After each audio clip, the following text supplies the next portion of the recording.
Good morning વિદ્યાર્થી મિત્રો. ધોરણ 11ના ઓનલાઈન વર્ગોમાં આપ સૌનું સ્વાગત છે.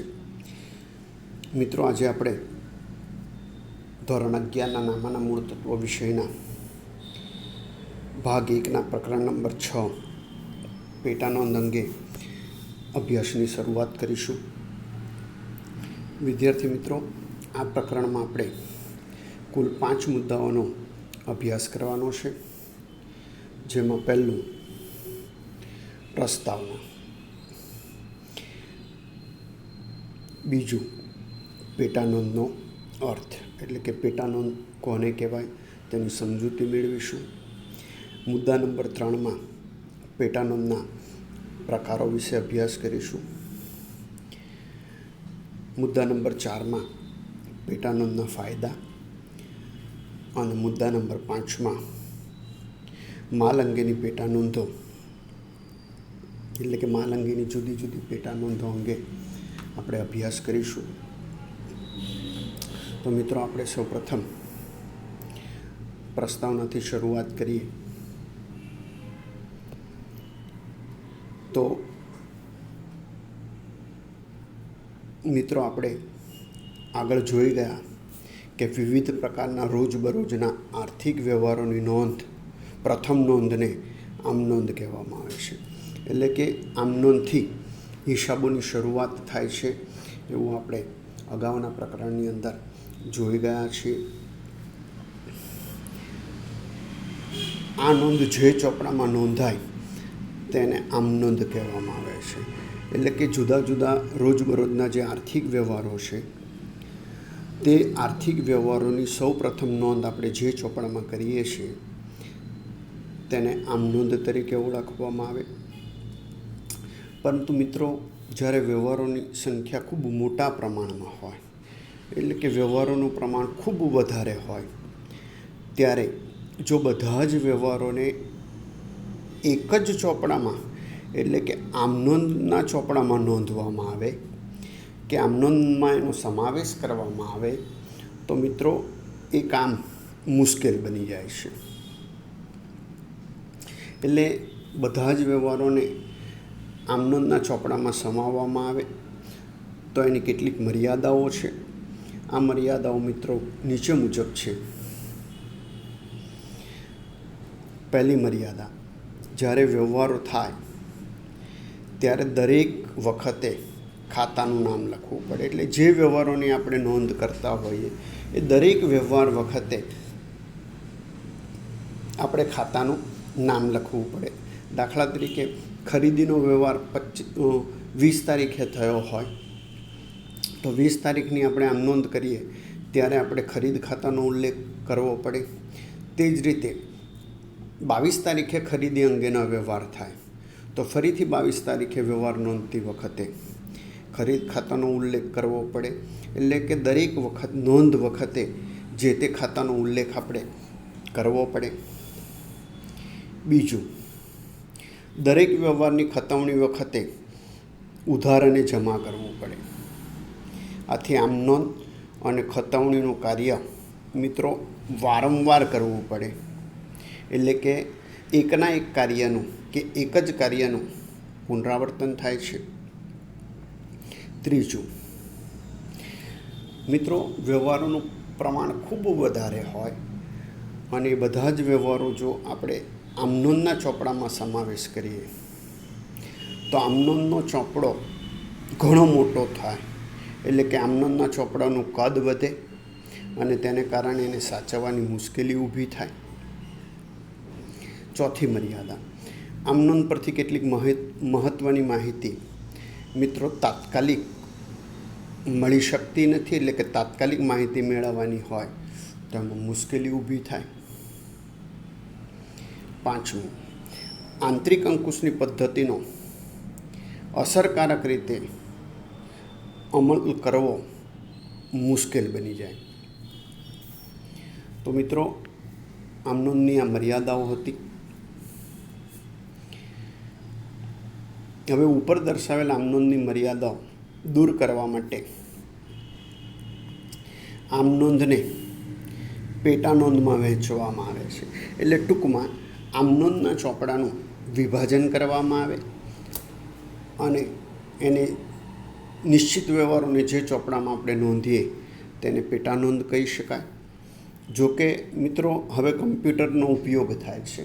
હિસાબો લખવા માટે આધુનિક પદ્ધતિની અંદર કોમ્પ્યુટરની મદદથી હિસાબો લખવામાં આવે છે. એટલે આ ઉપરની જે કંઈક મર્યાદાઓ આપણે જોઈ એ નહિવત થઈ જાય છે.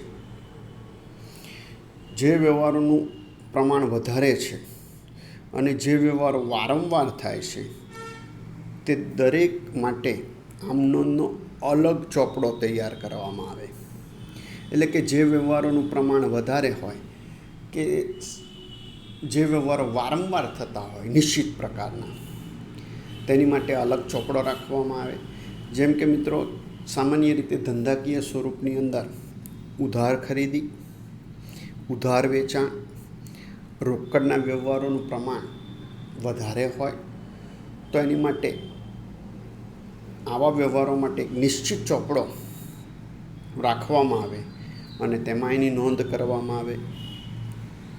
તો આવા અલગ ચોપડાને મિત્રો પેટા નોંધ કે પેટા વિભાગ તરીકે ઓળખવામાં આવે છે. એટલે નિશ્ચિત પ્રકારના વ્યવહારો કે જે વ્યવહારો વારંવાર થાય છે તેવા વ્યવહારો નોંધવા માટે મિત્રો જે ચોપડો રાખવામાં આવે તેને પેટા નોંધ તરીકે ઓળખવામાં આવે.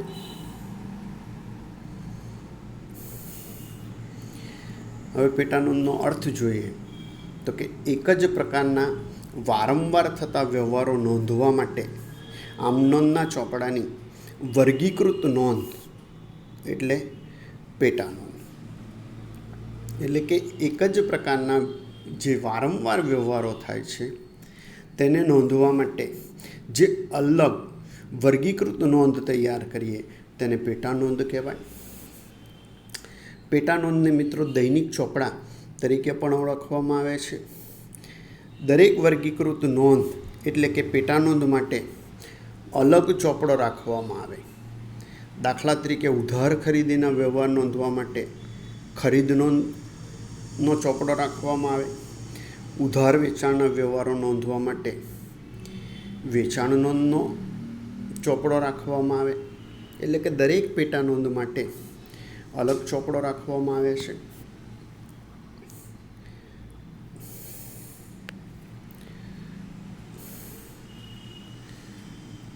મિત્રો એટલે સમાન પ્રકારના એક જ પ્રકારના વ્યવહારો નોંધવા માટે જે અલગ ચોપડો રાખીએ એને પેટા નોંધ કહેવાય. અને આવા પેટા નોંધોને આધારે નીચેના પ્રકારો આપણે પાડી શકીએ.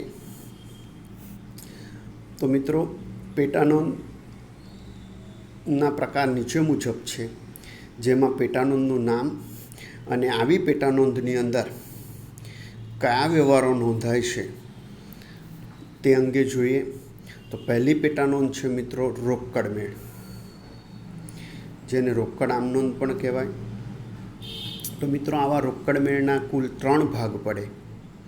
પહેલો ભાગ છે સાદો રોકડ મેળ, કે જેને એક ખાનાવાળો રોકડ મેળ કહેવાય, કે માત્ર જેમાં રોકડના વ્યવહારો નોંધાય તેવો રોકડ મેળ એ સાદો રોકડ મેળ છે.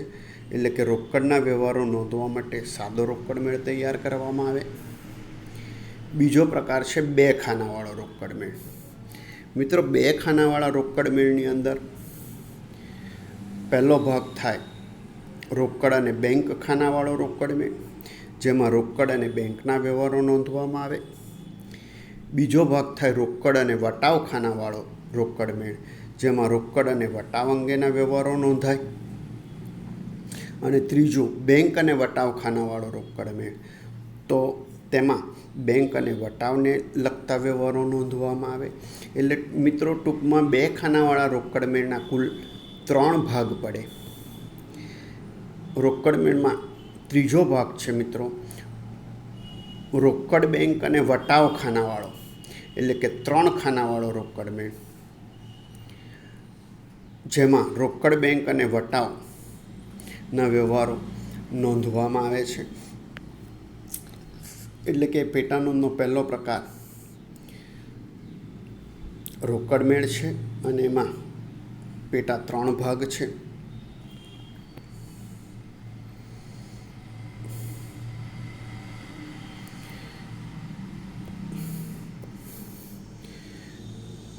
બીજું છે માલ અંગેની પેટા નોંધો. મિત્રો, આ પ્રકરણમાં આપણે માલ અંગેની જુદી જુદી પેટા નોંધો અંગે વિસ્તૃત અભ્યાસ કરવાનો છે. તો મિત્રો, માલ અંગેની પેટા નોંધમાં કુલ 4 પ્રકાર પડે. પહેલું ખરીદ નોંધ. તો આ ખરીદ નોંધમાં મિત્રો માલની ઉધાર ખરીદીના વ્યવહારો નોંધવામાં આવે છે. એટલે કે ઉધાર માલની ખરીદી કરી હોય તો એવા વ્યવહારો ખરીદ નોંધમાં નોંધાય. બીજું વેચાણ નોંધ. તો કે માલનું ઉધાર વેચાણની નોંધો કરવા માટે વેચાણ નોંધનો ઉપયોગ થાય. ખરીદ પરત નોંધ. તો મિત્રો, જ્યારે ઉધાર ખરીદેલો માલ પરત કરવામાં આવે ત્યારે ઉધાર ખરીદેલો માલ પરત કરતી વખતે ખરીદ પરત નોંધમાં નોંધ કરવામાં આવે. તે જ રીતે વેચાણ પરત નોંધ.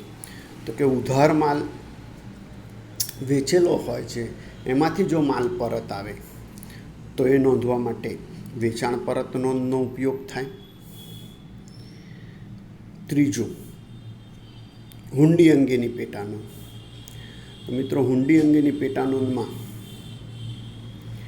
લેણી હુંડી નોંધ અને દેવી હુંડી નોંધના પ્રકાર પડે. એટલે કે લખેલી હુંડી હોય તો એની નોંધ કરવા માટે લેણી હુંડી નોંધનો ઉપયોગ થાય અને સ્વીકારેલી હુંડી હોય તો એને દેવી હુંડી કહેવાય. એટલે એને નોંધવા માટે દેવી હુંડી નોંધનો ઉપયોગ થાય. અને ચોથો ભાગ છે ખાસ આમ નોંધ. મિત્રો, ઉપરની જે કંઈક પેટા નોંધ જોઈએ આપણે, એ પેટા નોંધમાં જે વ્યવહારોનો સમાવેશ નથી થતો એવા વ્યવહારો નોંધવા માટે ખાસ આમ નોંધનો ઉપયોગ કરવામાં આવે છે.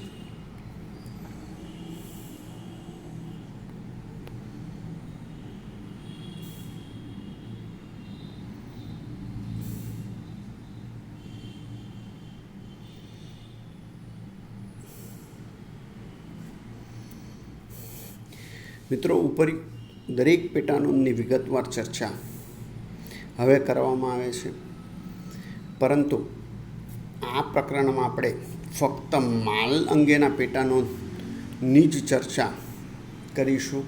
એટલે આ પ્રકરણમાં આપણે માલ અંગેના પેટા નોંધની જ ચર્ચા કરવાની છે અને તેને લગતા જ પ્રશ્નો કે દાખલા આપણને પરીક્ષામાં પૂછાશે. પેટા નોંધના ફાયદા.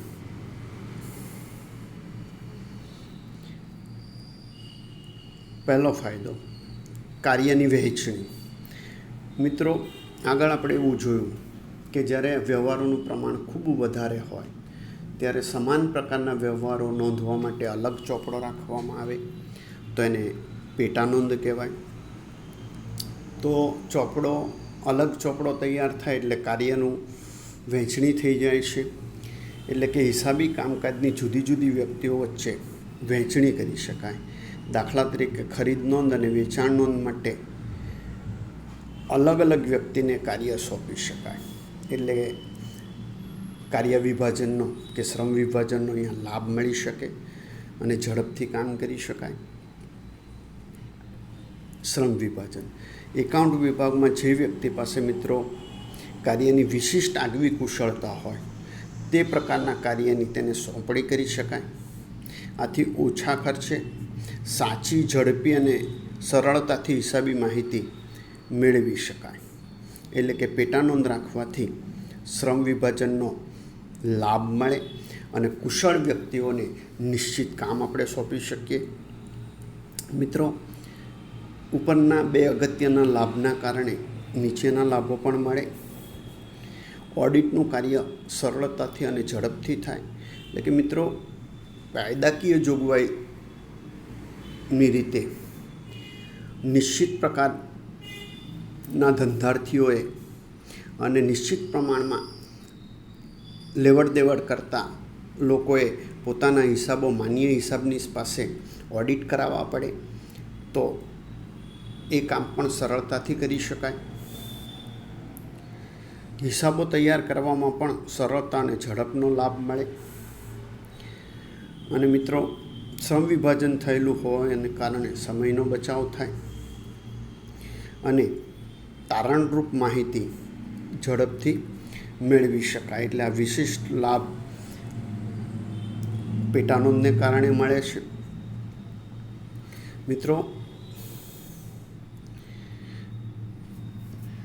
હવે આપણે આ પ્રકરણની અંદર જે પેટાનોંધો અંગે ચર્ચા કરવાની છે કે આગળ આપણે જોયું કે આપણને માલ અંગેના પેટાનોંધનો જ અભ્યાસ કરવાનો છે, તો આપણે એ અંગે આગળ માહિતી મેળવીએ. ધંધાકીય એકમ જે વસ્તુનો ધંધો કરતું હોય તે વસ્તુ તેના માટે માલ કહેવાય છે.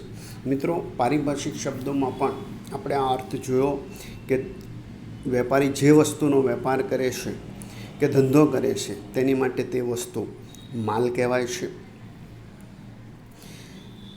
જેમ કે કાપડના વેપારી માટે કાપડ માલ કહેવાય. સાયકલનો વેપારી હોય મિત્રો, તો સાયકલ અને સાયકલનો જે કંઈક સામાન છે તે તેની માટે માલ કહેવાય. કરિયાણાનો વેપારી હોય તો કરિયાણા જે કંઈ કરિયાણું છે તમામ એની માટે માલ કહેવાય. ધંધાકીય એકમોના માલના ઉધાર ખરીદ વેચાણ અને ઉધાર માલ પરતના વ્યવહારો જે પેટાનોંધમાં નોંધવામાં આવે તેને માલ અંગેની પેટાનોંધ કહેવાય છે. એટલે કે વેપારી જે વસ્તુનો વેપાર કરે છે તેની ઉધાર ખરીદી કે વેચાણ કરે તો તે અને આ ઉધાર ખરીદી કે વેચાણ પૈકી જે માલ પરત થાય તે વ્યવહારો જે ચોપડામાં નોંધવામાં આવે કે જે પેટાનોંધમાં નોંધવામાં આવે તેને માલ અંગેની પેટાનોંધ કહેવાય. તેથી મિત્રો, માલ અંગેની 4 પ્રકારની પેટાનોંધો તૈયાર થાય.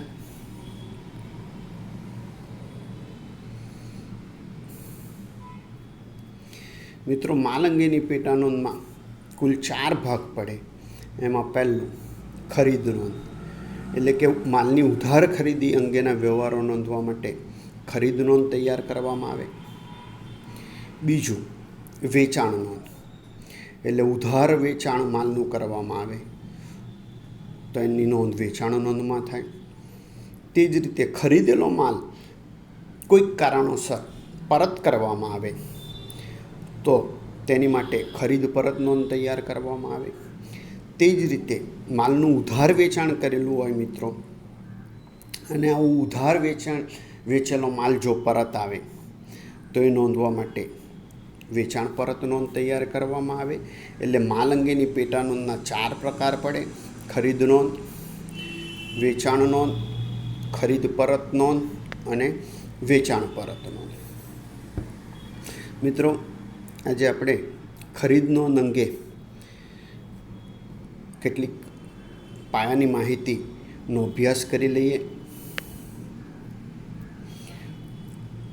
ખરીદ નોંધ અથવા જમા નોંધ, એટલે કે મિત્રો, ખરીદ નોંધને જમા નોંધ તરીકે પણ ઓળખવામાં આવે છે એવું કહેવાય. એટલે એ તમને ટૂંકા સવાલમાં કે વૈકલ્પિક સવાલમાં પણ પૂછી શકાય. મિત્રો, જે પેટાનોંધમાં માલની ઉધાર ખરીદીના વ્યવહારોની નોંધ કરવામાં આવે છે તેને ખરીદ નોંધ કહે છે. વેપારી જે વસ્તુનો ખરીદ વેચાણનો ધંધો કરતો હોય તે વસ્તુની, એટલે કે માલની ઉધાર ખરીદીની નોંધ ખરીદ નોંધમાં કરવામાં આવે. એટલે જે વસ્તુનો વેપાર થતો હોય તે વસ્તુ વેપારી કે ધંધાર્થી ઉધારીમાં ખરીદે તો એની નોંધ ખરીદ નોંધમાં થાય. મિત્રો, અહીંયા ખાસ તમારે ધ્યાન રાખવાનું છે કે રોકડ ખરીદીના વ્યવહાર કે મિલકત ખરીદીના વ્યવહાર ખરીદ નોંધમાં નોંધવામાં આવતા નથી. એટલે કે રોકડેથી ખરીદી કરી હોય કે મિલકતની ખરીદી કરવામાં આવી હોય તો એવા વ્યવહારો ખરીદી નોંધમાં નોંધવામાં આવતા નથી. મિત્રો, આ વાત ખાસ તમારે ધ્યાન રાખવાની છે, કારણ કે મિલકતને લગતા વ્યવહાર, મિલકતની ઉધાર ખરીદીને લગતા વ્યવહાર કે રોકડ ખરીદીને લગતો વ્યવહાર પૂછાયો હોય તો ઘણા મિત્રો પરીક્ષાની અંદર પેટાનોંધ બનાવવામાં ભૂલ કરે છે. મિત્રો, તે જ રીતે અંશત રોકડ અને અંશત શાખ પરનો વ્યવહાર હોય તો આખો વ્યવહાર શાખ પરનો વ્યવહાર ગણીને પેટાનોંધમાં નોંધવામાં આવે છે. એટલે કે મિત્રો, દાખલા તરીકે 25,000ના માલની ઉધાર ખરીદી, 25,000ના માલની ખરીદી કરી હોય અને એમાંથી 15,000 આપણે તાત્કાલિક ચૂકવી દઈએ તો મિત્રો અહીંયા બે ભાગ થયા. 15,000 તાત્કાલિક ચૂકવી દીધા એટલે 15,000ની રકમથી વ્યવહાર રોકડ કહેવાય, અને 25,000ની ખરીદીમાંથી 10,000 ચૂકવવાના બાકી છે એટલે એટલો વ્યવહાર ઉધાર કહેવાય. તો આ વ્યવહાર અંશત રોકડ અને અંશત શાખનો થયો. તો આવા સંજોગોમાં પૂરેપૂરો વ્યવહાર ઉધાર ગણીને 25,000થી એની ખરીદ નોંધમાં નોંધ કરવાની થાય. મિત્રો, ખરીદ નોંધમાં માલની ઉધાર ખરીદીની ચોખ્ખી રકમ નોંધવામાં આવે છે. એટલે કે ચોખ્ખી રકમ એટલે કે માલની ઉધાર ખરીદીની કુલ રકમમાંથી વેપારી વટાવ બાદ કર્યા પછી જે રકમ મળે તે નોંધ કરવામાં આવે. એટલે કે વેપારી વટાવની નોંધ થતી નથી. એ આપણે આગળના પ્રકરણની અંદર પણ અભ્યાસ કરેલો છે. મિત્રો, ખરીદ નોંધ જુદા જુદા પ્રકારે રાખી શકાય.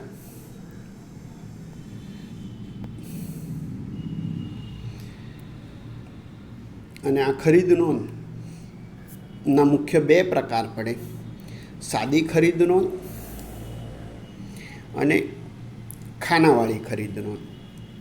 હવે મિત્રો, આ ખાનાવાળી ખરીદ નોંધમાં પણ બે પ્રકાર પડે. માલના પ્રકાર પ્રમાણેની ખાનાવાળી ખરીદ નોંધ એટલે કે કાપડનો વેપારી હોય તો જુદા જુદા પ્રકારના કાપડનું ખરીદ વેચાણ કરતો હોય, એટલે કે એની ખરીદી કરતો હોય તો એ જુદા જુદા પ્રકારના કાપડ છે તે માલ તરીકે ઓળખાય અને એ અલગ અલગ એની નોંધ કરવામાં આવે. તે જ રીતે બીજો પ્રકાર પડે માલ અને ખર્ચના ખાનાવાળી ખરીદ નોંધ. એટલે કે ઉપર દર્શાવ્યા પ્રમાણે બે પ્રકાર પડે: સાદી ખરીદ નોંધ અને ખાનાવાળી ખરીદ નોંધ. અને ખાનાવાળી ખરીદ નોંધમાં બીજા બે પેટા પ્રકાર પડે: માલના પ્રકાર પ્રમાણેની ખાનાવાળી ખરીદ નોંધ અને માલ અને ખર્ચના ખાનાવાળી ખરીદ નોંધ. મિત્રો, આજે આપણે પેટાનોંધ પ્રકરણની પ્રાથમિક માહિતીઓ મેળવી લીધી છે. હવે એ જુદી જુદી જે પેટાનોંધો છે એ અંગે વધારે અભ્યાસ હવે પછીના વિડીયોની અંદર આપણે કરીશું.